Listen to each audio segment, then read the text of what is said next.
तो बुलेटिन की शुरुआत करेंगे इस वक्त की बड़ी खबर के साथ। रूस की से ये बड़ी खबर आ रही है। आपको बता दें, रूस की पर्म यूनिवर्सिटी में दहशतगर्दाना हमला हुआ है। कई अफराद हलाक बताए जा रहे हैं तो कई के जख्मी होने की खबर है। आपको बता दें, तलबा ने क्लासेस की खिड़कियों से कूदकर जान बचाने की कोशिश की है। एक दहशतगर्द ने यूनिवर्सिटी में फायरिंग की, जिसके बाद ये पूरा वाकया पेश आया। रूस की पर्म यूनिवर्सिटी में दहशतगर्दाना हमला हुआ है, जिसमें कई अफराद के हलाक होने की खबर है तो वहीं मुतादिद अफराद जख्मी बताए जा रहे हैं। तलबा ने क्लासेस से खिड़कियों के जरिए अपनी जान बचाने की कोशिश की। आप तस्वीरों में देख सकते हैं कि किस तरह से जो तलबा हैं वो खिड़की से छलांग लगाकर अपनी जान बचाने की कोशिश कर रहे हैं। एक दहशतगर्द ने यूनिवर्सिटी में घुसकर फायरिंग की, जिसके बाद ये पूरा मामला पेश आया।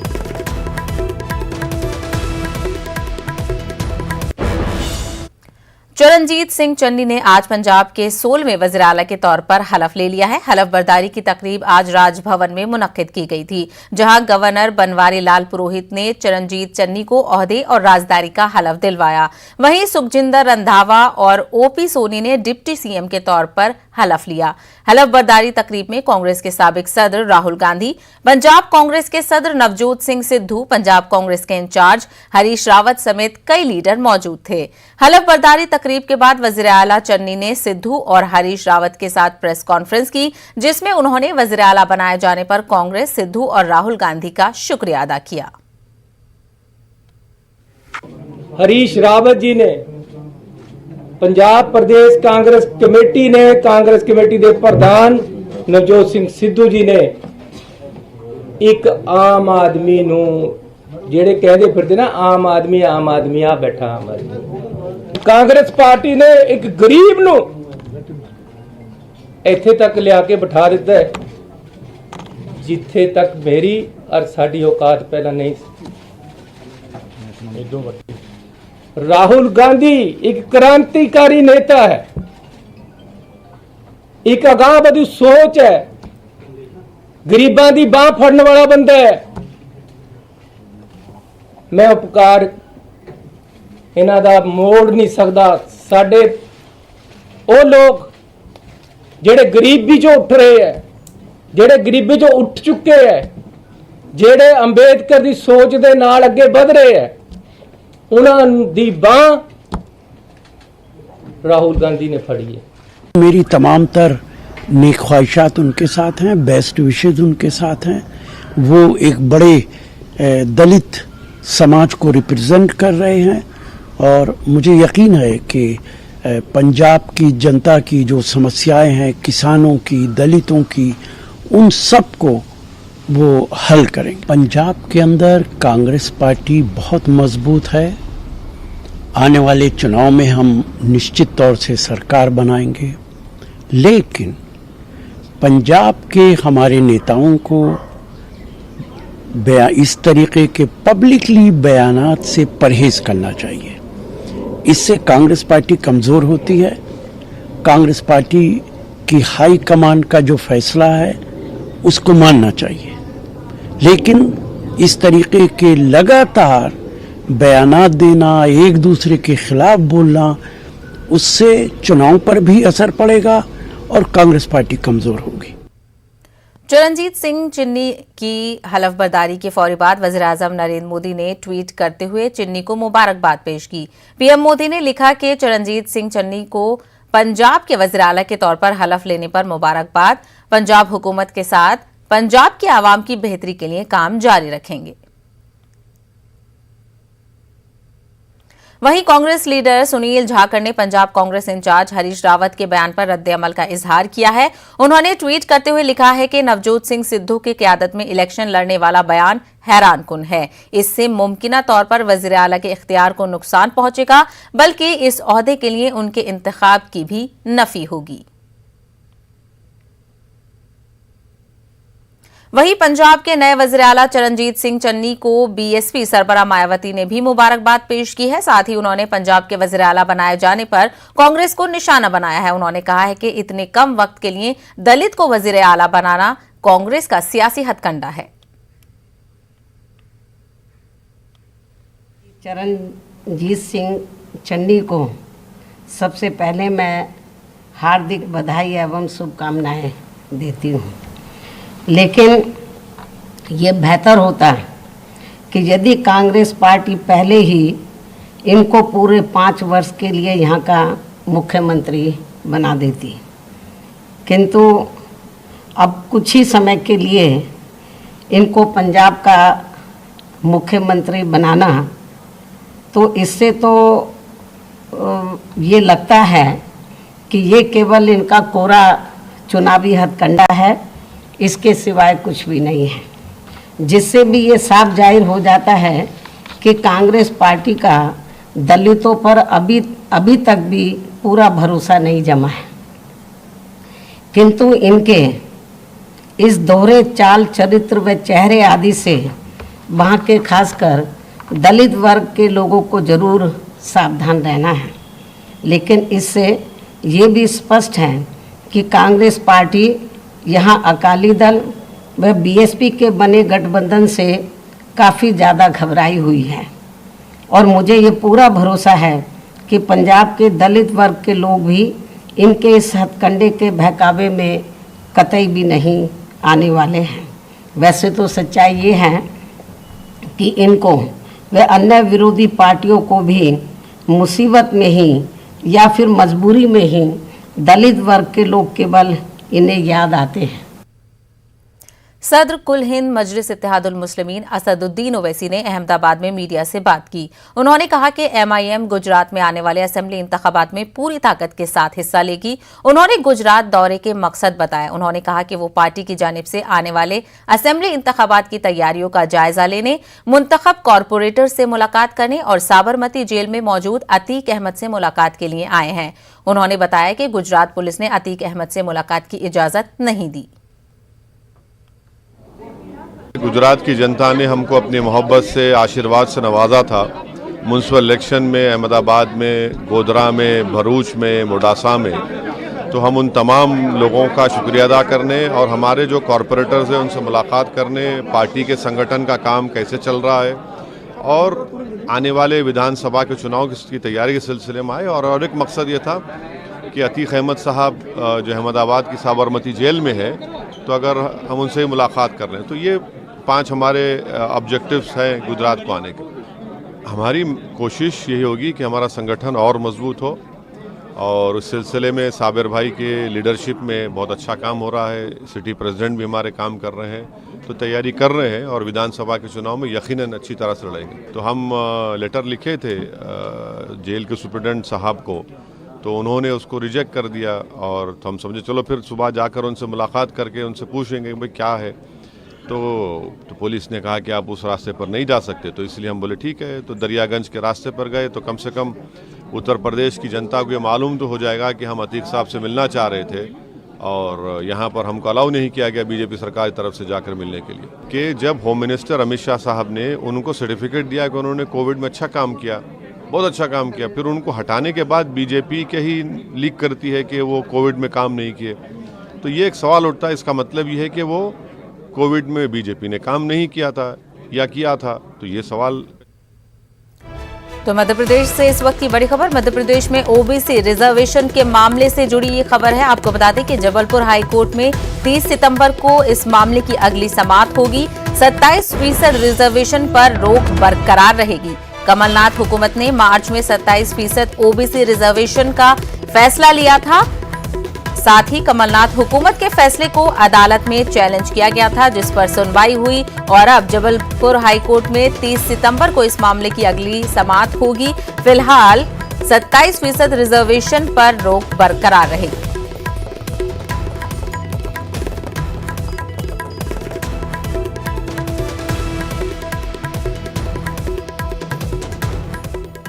बंगलुरु में हसास जगहों की तस्वीरें लेने वाला शख्स गिरफ्तार कर लिया गया है। मिलिट्री इंटेलिजेंस ने सीसीबी को जानकारी दी थी कि मुलजिम जितेंद्र सिंह ने अहम दिफाई तंसीबात की तस्वीरें ली हैं और गैर मुल्की एजेंसियों को तस्वीरें साझा की गई हैं। ऑफिशियल सीक्रेट एक्ट के तहत केस दर्ज कर लिया गया है। वाज़ेह हो कि मुलजिम जितेंद्र सिंह खुद को फौजी अफसर बता रहा था और व्हाट्सएप से पाकिस्तानी एजेंसी से राब्ते में था।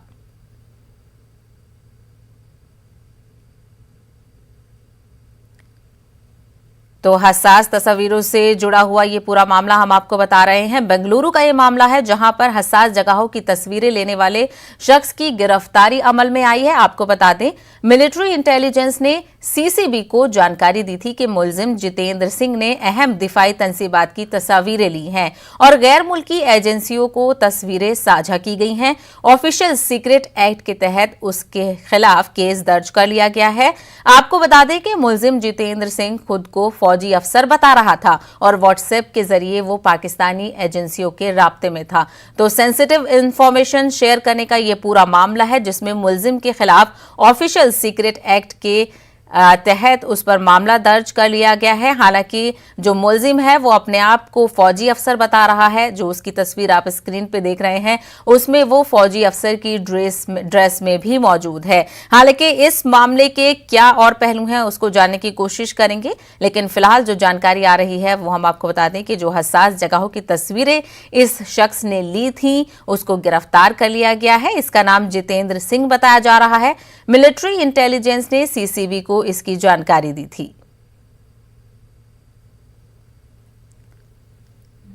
तो मुलजिम जितेंद्र सिंह ने अहम दिफाई तंसीबात की तस्वीरें ली थी और गैर मुल्की एजेंसियों को ये तस्वीरें उसने साझा की थी। पूरे मामले की जो तहकीकात है उसके नतीजे के बाद ऑफिशियल सीक्रेट एक्ट के तहत इसके खिलाफ केस दर्ज कर लिया गया है। आपको बता दें कि मुलजिम जितेंद्र सिंह खुद को फौजी अफसर बता रहा था। मजीद जानकारी हासिल करेंगे हमारे नुमाइंदे रऊफ अहमद हल्लूर से जो इस वक्त हमारे साथ बेंगलोर से जुड़ रहे हैं। रऊफ, क्या कुछ जानकारी सामने आ रही है, क्योंकि तस्वीर में भी देख सकते हैं जो शख्स है उसने मिलिट्री की ड्रेस पहनी हुई है। जी देखिए, जितेंद्र सिंह जिनका ताल्लुक राजस्थान से है, उन्हें जासूसी के इल्जाम में गिरफ्तार किया गया है बेंगलोर सीसीबी पुलिस ने। यहाँ पर हम देख रहे हैं कि जितेंद्र सिंह पर ये इल्जाम है कि उसने जो महकमे दिफा के की गाड़ियां हों या आलात हों या मशीनरीज हों, उसकी फोटोज जो हैं वो उतार कर किसी एक गैर मालूम नंबर यानी अननोन नंबर पर वो रवाना कर रहा था। तो इसकी तलाश में इस पर ये इल्जाम आने के बाद इस सिलसिले में कार्रवाई, छानबीन की कार्रवाई शुरू की गई। वो बेंगलोर में आकर मुकीम हुआ और यहाँ पर कपड़े का ताजिर बनकर काम करने लगा। तो इस मामले के बाद जो है फिर दोबारा इसकी जांच होने के बाद सीसीबी पुलिस इस मुलजिम को पकड़ने में कामयाब हुई है। जी चलिए, तो सीसीबी ने कार्रवाई करते हुए जितेंद्र सिंह को गिरफ्तार कर लिया है। अब इसमें देखना होगा कि आगे क्या कुछ कार्रवाई होती है, क्योंकि सेंसिटिव इन्फॉर्मेशन शेयर करने का मामला है। रऊफ, हमसे बात करने के लिए बेहद शुक्रिया। इंदौर में अजीबोगरीब मामला पेश आया है। एक शख्स की मौत के बाद तनाजा खड़ा हो गया है। ड्राइवर की आखिरी रसूमात को लेकर वालदा और अहलिया में जंग छिड़ गई है। मुस्लिम खानदान से ताल्लुक रखने वाली अहलिया महलूक शौहर को दफनाना चाहती है, तो वहीं हिंदू खानदान से ताल्लुक रखने वाली वालदा उनका अंतिम संस्कार के लिए बाजिद हैं। दोनों अपना दावा पेश कर रही हैं। अहलिया के मुताबिक आधार कार्ड में महलूक का नाम सलीम खान है। इसी मामले पर मजीद बातचीत करेंगे हमारे नुमाइंदे मेहताब आलम से। मेहताब आलम, मामला तो अजीबोगरीब है, आखिरकार इसमें किस तरीके से फैसला लिया जाए?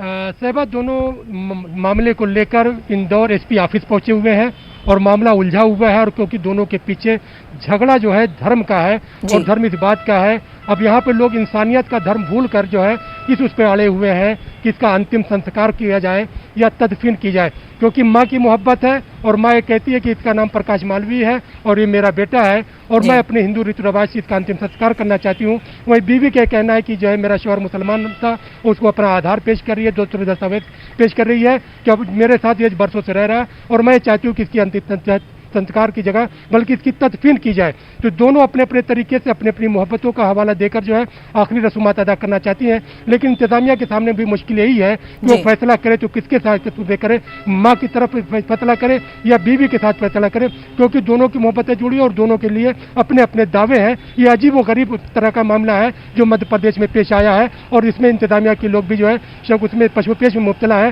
फैसला क्या करे। और दोनों माँ और बीवी दोनों जो है इंदौर एसपी के ऑफिस के सामने धरने पे बैठे हुए हैं। बिल्कुल मेहताब आलम, मामला पेचीदा हो गया है। इंसाफी और नाइंसाफी दोनों ही पहलू इसमें देखे जा सकते हैं। और अहलिया जो आधार कार्ड का दावा कर रही हैं, क्या उसको भी तस्लीम किया जाएगा? देखिए, अब इसमें इंतजामिया तो सारे पहलुओं पे काम कर रही है, लेकिन इसमें एक पहलू ये भी है कि इसमें लब जिहाद का भी मामला आ रहा है और तब्दील मजहब का भी मामला आ रहा है, क्योंकि एक तबका ये कह रहा है कि इस शख्स ने जो है शादी जो की है, मोहब्बत की शादी की, अपना मजहब तब्दील किया है और इसमें तब्दील मजहब का मामला आ रहा है। लेकिन लब जिहाद की बात अगर करते हैं तो ये कानून नया बना है, उस वक्त ये कानून बना नहीं था। लेकिन वहाँ पर माँ के दावा कहे कि ये बेटा, मैं इसकी माँ हूँ, ये मेरा बेटा है और इसका नाम ये था और इस तरह से इसका हक माँ का होता है। लेकिन अब हुकूमत को फैसला, इंतजामिया को फैसला करना है कि मरने के बाद मैयत किसके हक में रहेगी, माँ की तरफ जाती है या बीवी की तरफ। इस फैसले पर जो इंतजामिया गौर कर रहे हैं और उस पर सबकी निगाह लगी हुई है कि इस अजीब गरीब मामले पर अब फैसला क्या सुनाया जाता है, कि तदफीन होगी या इसका अंतिम संस्कार होगा। ये फैसला इंतजामिया को लेना है। बिल्कुल, तो अब इंतजामिया और पुलिस पर ही निर्भर करता है कि वो इस मामले में क्या फैसला लें, क्योंकि दोनों की मोहब्बत को नजरअंदाज नहीं किया जा सकता है। मेहताब, हमसे बात करने के लिए बेहद शुक्रिया। आगे बढ़ेंगे। गुजरात के वज़ीर आला के ओहदे का हलफ लेने के बाद भूपेंद्र पटेल आज पहली बार दिल्ली पहुंचे हैं। सीएम भूपेंद्र पटेल ने दिल्ली में सदर जमहूरिया रामनाथ कोविंद, नायब सदर जमहूरिया और वजीर दाखिला अमित शाह से मुलाकात कर ली है। इसके अलावा वो शाम तक वज़ीर आज़म नरेंद्र मोदी और जेपी नड्डा से भी मुलाकात करेंगे। उनके आज दिल्ली दौरे पर मुलाकातों का सिलसिला जारी है और देर शाम तक अहमदाबाद वापसी भी करेंगे। वाज़ेह रहे कि साबिक सीएम विजय रूपानी के इस्तीफा देने के बाद भूपेंद्र पटेल ने गुजरात के नए वज़ीर आला के तौर पर 13 सितंबर को हलफ लिया था। कर्नाटक के मैसूर शहर में उर्दू सहाफी पर हमले की सख्त मजम्मत की जा रही है। हमले में जख्मी हुए मोहम्मद सफदर कैसर और कैमरामैन सैयद रियाजुर रहमान निजी अस्पताल में जेर इलाज हैं। इस मामले में अब तक 3 मुलजिमीन को गिरफ्तार किया गया है। वाज़ेह रहे कि 16 सितंबर को हिंदू जागरण वेद के कारकुनान ने मोहम्मद सफदर कैसर और रियाजुर रहमान पर हमला किया था। ये दोनों अफराद हिंदू जागरण वेद के एहतजाज की रिपोर्टिंग के लिए गए हुए थे। सबसे पहले मैंने अपने कैमरामैन रियाजुर रहमान को बचाने की बहुत कोशिश की, लेकिन जब मैंने उनसे इस बात कैमरामैन को लेकर जब मैंने आगे बढ़कर उनसे बचाने की कोशिश की, तो बजाय उनको अपने आप को रोकने के या पुलिस के पास जाकर ये मामला बताने के, उन्होंने सीधे ही हम पर मारा पीटा शुरू कर दिया।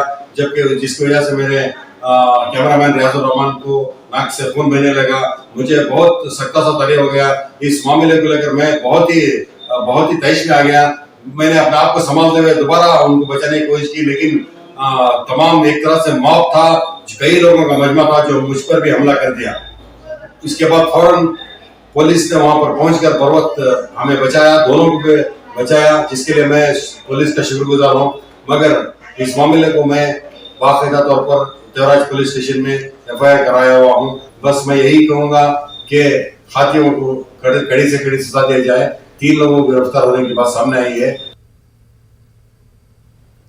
मशहूर समाजी कारकुन और फिल्म अदाकार सोनू सूद ने ट्वीट करके खिदमत खलक का फिर अज़्म किया है। साथ ही उन्होंने इस हवाले से एक शेर भी शेयर किया है। उन्होंने लिखा है कि सख्त राहों में भी आसान सफर लगता है, हिंदुस्तानियों की दुआओं का असर लगता है। वाज़ेह हो कि हाल ही में सोनू सूद के कई रिहाइश गाहों पर इनकम टैक्स के छापे पड़े थे। उनकी कमाई का ब्यौरा खंगाला जा रहा है।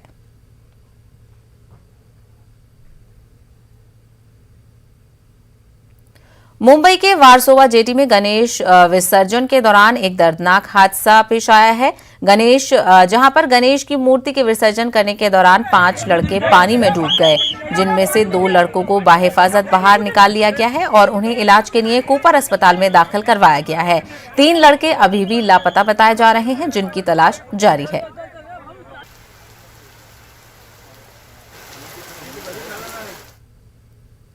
वहीं इसके अलावा बाराबंकी के मसौली थाना इलाके के सादतगंज गांव में गणेश मूर्ति विसर्जन के दौरान एक दर्दनाक हादसा पेश आया।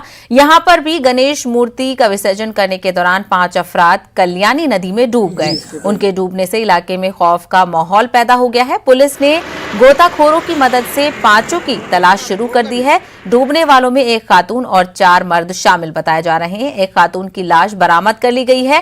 ताहम 4 अफराद के बारे में अभी तक कोई मालूमात मौसूल नहीं हुई है। पुलिस के मुताबिक नदी में पानी के तेज बहाव की वजह से तलाशी मुहिम में मुश्किलें पेश आ रही हैं। लगभग 5 लोग। अच्छा, क्या कार्यक्रम था यहाँ पे? यहाँ छोटी सी एक प्रतिमा थी, करीब 1.5 फुट की, गणेश जी की, जो विसर्जन होती थी। अच्छा, कई सालों से हो रही है। कहाँ पे रखी थी प्रतिमा? फिर कहाँ रखी थी? नारायण पांडे। अच्छा, वहाँ से विसर्जन करने के लिए आए थे? वही 10-15 लोग। अच्छा, गाँव के 20-25 जन तो जरूर है। अच्छा, की मूर्ति गणेश जी की थी? हाँ, गणेश जी की मूर्ति थी। कौन लोग लेके आए थे? नारायण भेड़ पाड़े थे, सब मतलब उन्हीं को मूर्ति रखे, उन्हीं सब लेके सब आए थे और सब आए थे। तो आपका कौन है इसमें? हमारा लड़का है जी। क्या उम्र होगी? वो 18 साल का लोग। अच्छा, और भी परिवार के लोग हैं कि और भी लोग दूसरे परिवार के लोग? दूसरे परिवार हैं, मम्मी पटवा है, वही थी। नारायण धन जो पाड़े जो मूर्ति रखे वही है। ये सब नहीं पता। मसौली थाना क्षेत्र के कल्याणी नदी पर पिपरा घाट पे एक परिवार द्वारा गणेश प्रतिमा रखी गई थी, जिसको आज वो विसर्जित करने आए थे। एक ही परिवार के जो मुख्य सदस्य थे वो प्रतिमा को विसर्जित कर रहे थे। इसी दौरान उनका फिसलने से वो नदी में स्लिप कर गए, जिसको बचाने के लिए उनके साथी 2-3 लोग उतरे। उनको बचाने के लिए वो भी डूब गए, जिसमें एक महिला भी शामिल है। टोटल 5 लोग डूबे हैं, जिसमें महिला को रिकवर कर लिया गया है, उनकी डेड बॉडी रिकवर की गई है और गोताखोर और फ्लड कंपनी लगी हुई है, पर्याप्त पुलिस बल लगा हुआ है। बाकी सभी को भी जल्दी से जल्दी रिकवर किया जाएगा। कोरोना वबा के दौरान बाहमी इमदाद और इन्हिसार का जज्बा मुस्तहकम हुआ है। मुल्क इस वबा से मुत्तहिद होकर मुकाबला कर रहा है। टीकाकारी के ऐलान के बाद हम बेहतर ताउन करें, जिससे हम कोरोना को मात देने की जानिब कदम बढ़ा सकें।